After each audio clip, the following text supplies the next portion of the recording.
Empuraan trailer തരംഗമായി മാറുമ്പോൾ പ്രേക്ഷകർ തിരയുന്നത് ആ വില്ലൻ ആരാണെന്നാണ്. ചിത്രത്തിന്റെ റിലീസ് പ്രഖ്യാപിച്ചുള്ള അണിയറക്കാരുടെ പോസ്റ്ററിലും ഇതേ വില്ലനെയായിരുന്നു പോസ്റ്ററിൽ അവതരിപ്പിച്ചത്.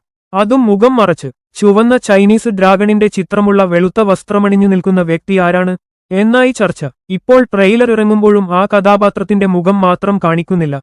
എന്നാൽ ആ ചുവന്ന ഡ്രാഗൺ ചിഹ്നം അയാളുടെ വസ്ത്രത്തിനു പുറകിൽ കാണാം.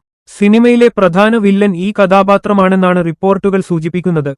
ഫഹദ് ഫാസിലിന്റെ ലുക്ക് ഉണ്ടെന്നും വില്ലൻ ഫഹദ് തന്നെയാണെന്നാണ് ഒരു വിഭാഗത്തിന്റെ കണ്ടെത്തൽ. ബ്രേക്കിംഗ് ബാഡ് താരം ജോൺകാർലോ എസ്പോസിറ്റോ ആണ് വില്ലനായി എത്തുന്നതെന്നും റിപ്പോർട്ടുകൾ ഉണ്ടായിരുന്നു.